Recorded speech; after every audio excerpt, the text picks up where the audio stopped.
I, Professor Savin Singh, welcome you all in my geography lecture series. आज हम tropical cyclone के नामकरण की प्रक्रिया, उससे जुड़े मौसम वेदर कंडीशंस और ग्लोबल वार्मिंग और ट्रॉपिकल साइक्लोन के बीच संबंधों पर चर्चा करेंगे. The naming process of tropical cyclone started with the naming of hurricanes originating in the Caribbean Sea and hitting the south and southeastern United States of America in 1953. उष्णकटिबंधीय चक्रवातों में नामकरण की प्रक्रिया कैरेबियन सागर में उत्पन्न होने वाले हरिकेन से संयुक्त राज्य अमेरिका में 1953 ईस्वी में प्रारंभ होती है. And the naming process of hurricane started in 1953 and continued till 1978 with female name.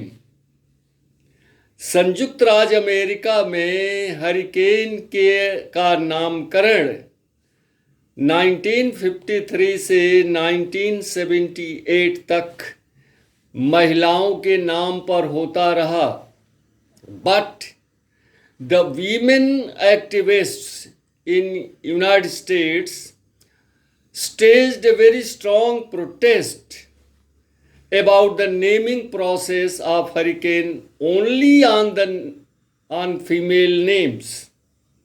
और महिलाओं के एक वर्ग ने इस धारणा का घोर विरोध किया कि हरिकेन्स का नामकरण केवल महिलाओं के नाम पर ही क्यों, पुरुषों का क्यों नाम न हो. And therefore, it was agreed upon in 1978 to include the name of women as well as men for the naming of hurricanes. 1 year, the female name. The next year, the male name.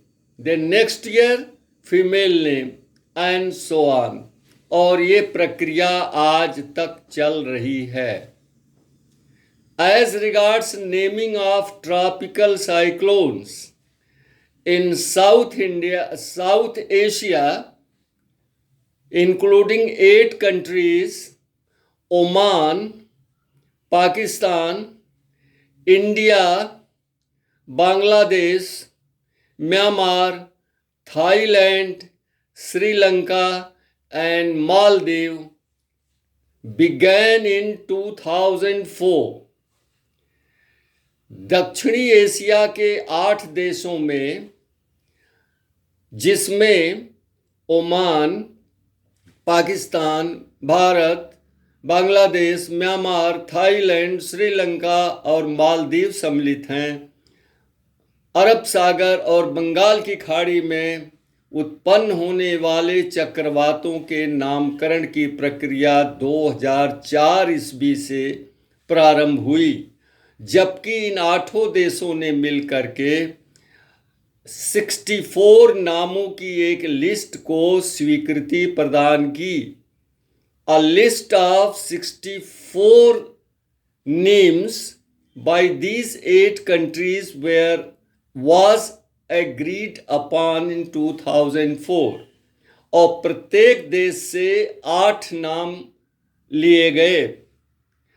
इस तरह से नामकरण की जिम्मेदारी IMD New Delhi, Indian meteorological department नई दिल्ली को सौंपा गया और IMD प्रतिवर्ष अरब सागर और बंगाल की खाड़ी में उत्पन्न होने वाले चक्रवातों का नामकरण के लिए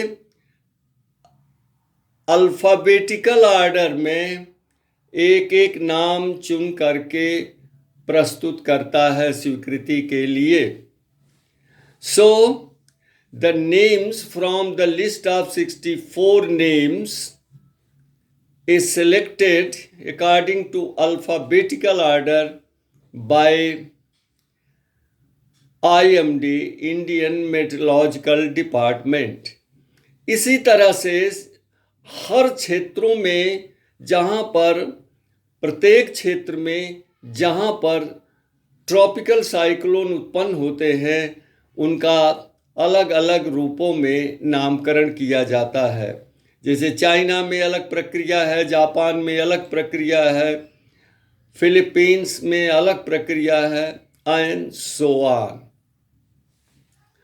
अब देखिए 2004 में एक बहुत ही विध्वंसक हरिकेन आया था यूनाइटेड स्टेट्स अमेरिका के खाड़ी तटीय क्षेत्र में, जिसने न्यू ऑरलियंस को काफ़ी हद तक नुकसान पहुंचाया था। उसका नाम क्या था? कैटरीना। तो यूएस में महिलाओं ने क्यों इसका विरोध किया कि इनका हरिकेन का नामकरण केवल महिलाओं के नाम पर क्यों? उनका मानना था, और सही मानना था, कि महिलाओं को विध्वंसक रूप में, विनाश के रूप में क्यों प्रस्तुत किया जाता? Because you know that hurricanes are very disastrous. So why only women are blamed for destruction caused by hurricanes? Why not the males? अब सेकेंड बिंदु आता है, दूसरा बिंदु आता है कि उष्णकटिबंधीय चक्रवातों के साथ किस तरह का मौसम होता है। The arrival of tropical cyclone is heralded by sudden increase in wind velocity, increase in temperature, drop in pressure, and cirrostratus clouds in the sky। उष्णकटिबंधीय चक्रवात जब स्थली भाग की ओर आने को होते हैं तो हवा की गति अचानक बढ़ जाती है, तापमान में वृद्धि होती है, वायुदाब न्यून होता है और आकाश में सिरस और सिरोस्टेटस बादल छा जाते हैं। जब तट के पास आता है साइक्लोन तो ये गति और भी अधिक हो जाती है और आकाश में घने क्यूमुलोनिम्बस बादल छा जाते हैं, बरसात प्रारंभ हो जाती है, तापमान कम होता है, वायुदाब बढ़ जाती है और हवा की गति में परिवर्तन होता है। इन ट्रॉपिकल साइक्लोन्स के द्वारा भारी मूसलाधार वर्षा होती है और एक स्टॉर्म के द्वारा घंटे में 100 मिलीमीटर से 200 मिलीमीटर्स की बरसात हो जाती है। And when the cyclones become very strong it may be 750 millimetre to 1000 millimeter by one storm. In the maximum rainfall recorded so far in 24 hours is 3000 millimeter, and that was recorded in Philippines। Bharat में in tropical cyclones के trekking की बहुत अच्छी व्यवस्था है, क्योंकि दोनों पूर्वी और पश्चिमी तटों पर तमाम राडार लगाए गए हैं। इसलिए IMD, इंडियन मेट्रोलॉजिकल डिपार्टमेंट, इनका जो है घंटा दर घंटा इनका पीछा करता है और इसकी भविष्यवाणी जो है वो दी जाती है टेलीविज़न के माध्यम से, रेडियो के माध्यम से देशवासियों को और पड़ोसी देशों को। There is a you can say, established tracking system of tropical cyclones in India through several radars installed at the eastern and the western coast of the countries. And there is a well-organized cyclone warning centers and system in India. And the cyclones are tracked, and hour by hour, you can say minute by minute information is transmitted to the general public through television, radio set in India and neighboring countries. अब global warming और tropical cyclone में के आवृत्ति और इनकी प्रचंडता में सीधा संबंध दिखाई देता है. There is a close relationship between the global warming and frequency and severity of tropical cyclones.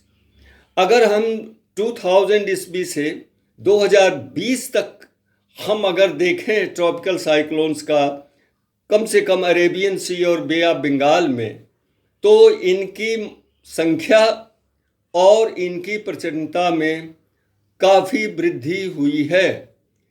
जैसे 1999 में उड़ीसा में सुपर साइक्लोन आया था, जिसमें विंड स्पीड अराउंड 300 किलोमीटर्स से ऊपर थी प्रति घंटा. लेकिन उस समय नामकरण नहीं होता था. नामकरण होने के बाद अगर हम देखें तो 2013 में फेलिन साइक्लोन, 2014 में हुदहुद साइक्लोन, 2017 में ओखी साइक्लोन और अभी 20 मई 2020 में अम्फान साइक्लोन, ये भीषण चक्रवात थे जो अरब सागर और बंगाल की खाड़ी से उत्पन्न हुए थे. इसी तरह से अगर हम कैरिबियन सागर में देखें तो हरिकेन्स के आवृत्ति माने फ्रीक्वेंसी और प्रचंडता में दिनों दिन वृद्धि होती जा रही है. The same is the thing with typhoon in China and typhoon in Japan. और ये मैं एक चीज़ और स्पष्ट कर दूं कि किसी ट्रॉपिकल साइक्लोन का नामकरण उसी दशा में होता है जबकि विंड स्पीड न्यूनतम 63 किलोमीटर प्रति घंटा हो और कम से कम 3 मिनट तक ये टिक सके. Any tropical cyclone is given a name only when a sustained wind speed of 63 kilometre for 3 minutes is maintained. ये जो ट्रॉपिकल साइक्लोन होते हैं वो समुद्री सतह पर ज़्यादा विध्वंसक और प्रचंड होते हैं, क्योंकि इनकी जो ऊर्जा होती है वो मॉइस्चर से मिलती है. जब ये तटीय क्षेत्रों से टकराते हैं तो ये कमज़ोर हो जाते हैं और जैसे जैसे ये अंदर की तरफ स्थली भाग में प्रवेश करते हैं कमज़ोर होते जाते हैं, वर्षा कम होती जाती है, हवा की गति मंद पड़ती जाती.